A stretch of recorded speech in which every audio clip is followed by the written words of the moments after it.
beloved Boss Mike Cervera. Ang ating tatalakayin mga kababayan dito kay General Torre. Bakit kaya galit na naman ng mga DDS din no? Hindi sila makamove on no? Kay General Torre, mga kababayan ko. Para bang parang mga alumpihit ang mga puwet ng mga DDS diyan kay General Torre dahil nga po mga kababayan ko, ito ayun na nga. Oo.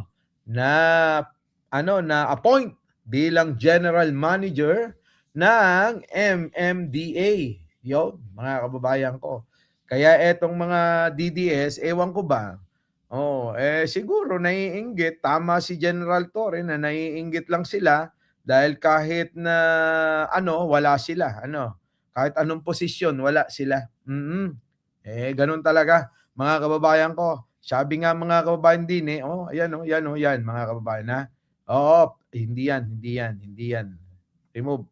Ito, dito tayo. Yan. Dito. Yo, no? Sabi dito, 4-star naging manager. Ha. Sabi naman ni General Torre, yung presidente naging mayor, tapos naging preso. Ha. Alam nyo mga kababayan ko, kapag retirado ka na pulis o kaya sundalo, mga kababayan ko, napakaswerte mo kapag ikaw nabigyan pa rin ng pagkakataon ng isang trabaho. Ano po? Tulad nito, si General Torre, sabi nga ng iba na mga kababayan ko, sabi nga ng iba, kapag ka naayos ni General Torre ang traffic sa EDSA, sa buong Maynila, mga kababayan ko, baka tumakbong presidente yan. Di ba, mga kababayan? At pag naging presidente yan, humanda kayong lahat. Yung mga bumubuli dyan kay General Torre, nako, manghihiram kayo ng, sa bagay, hindi na kailangan manghiram, Boss Mike ng muka ng aso. Mga mukha na silang aso no? Mga kababayan ko. So ngayon, mga kababayan ko, ito lang naman sa akin dyan. Alam nyo, ulitin ko, kapag ka natapos ka ng iyong career sa pulis, kahit paanong rango yung narating mo, kapag ka ikaw ay nabigyan ng isang magandang trabaho pa rin, posisyon sa gobyerno, naku mga kababayan ko, napakaswerte mo na yan. Ano ba naman yung general manager? Mga kababayan ko, malaki ang magagawa niyan at magandang trabaho yun di po ba? Kailan ba yun? Yung chairman dati, si Simatu, yung nga lang namatay habang kasagsagan ng ng COVID yata, si Simatu, di ba? Yun si Simatu kung hindi ako nagkakamali mga kababayan, naging yun chief of staff no? AFP. Chief of staff yata yun. Kung hindi ako nagkakamali, tama nyo ako pagkamali ako. So ngayon mga kababayan ko, naging chairman ng MMDA. Problema ba doon? Wala. Di ba mga kababayan ko? In demand si General Torre dahil sa kanyang abilidad. Sabi nga ni Lord Glenn Ngayon, mga kababayan ko,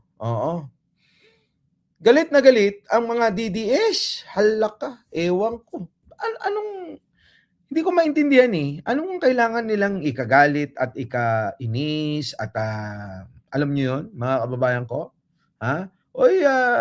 Josie Tango, Marigold, hindi ko mabasa.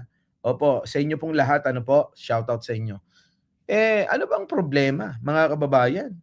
Kung maging MMDA General Manager si General Torre, tingin ko Marigold, wala akong nakikitang mali. Di po ba? Ano bang mali doon kung tapos na yung kanyang karera bilang pulis at malipat mga kababayan sa pagiging chairman ng MMDA, walang masama dun. Bagkus nga maswerte siya no?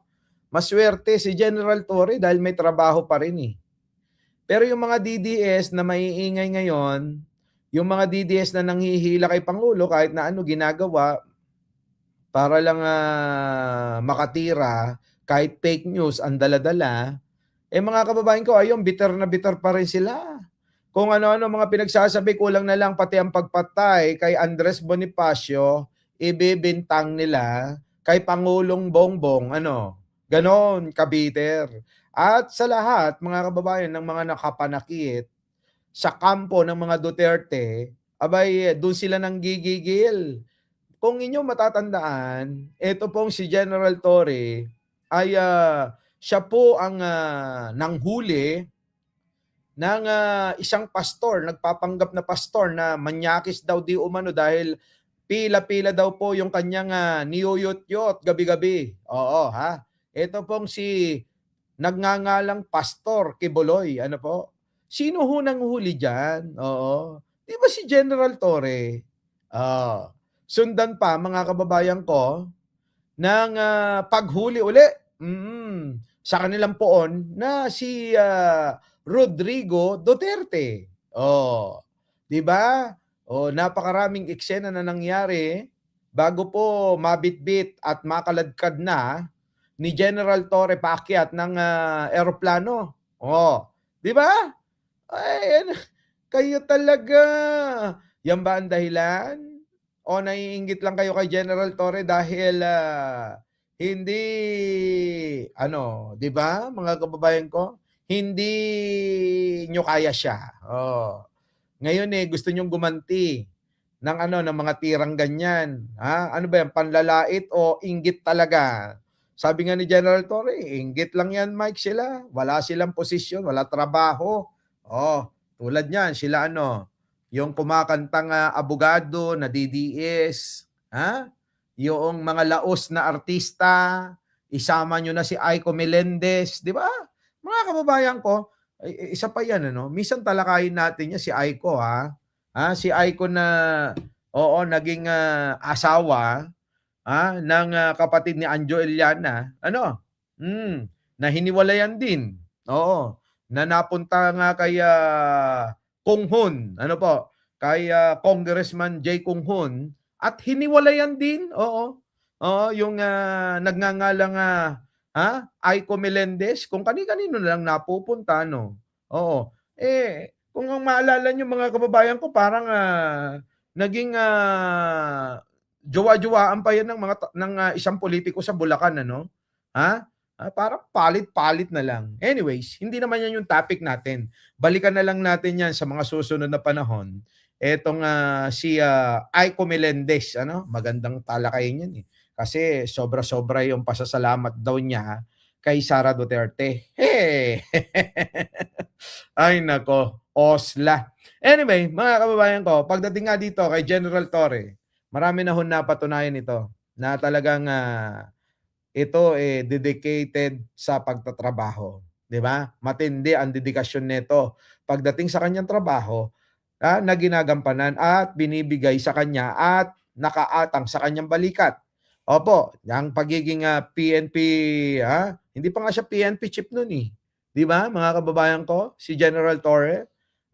Ano nangyari mga kababayan ko? Ayun, inubos ang mga poon. Inubos ang mga poon ng kulto ni Duterte.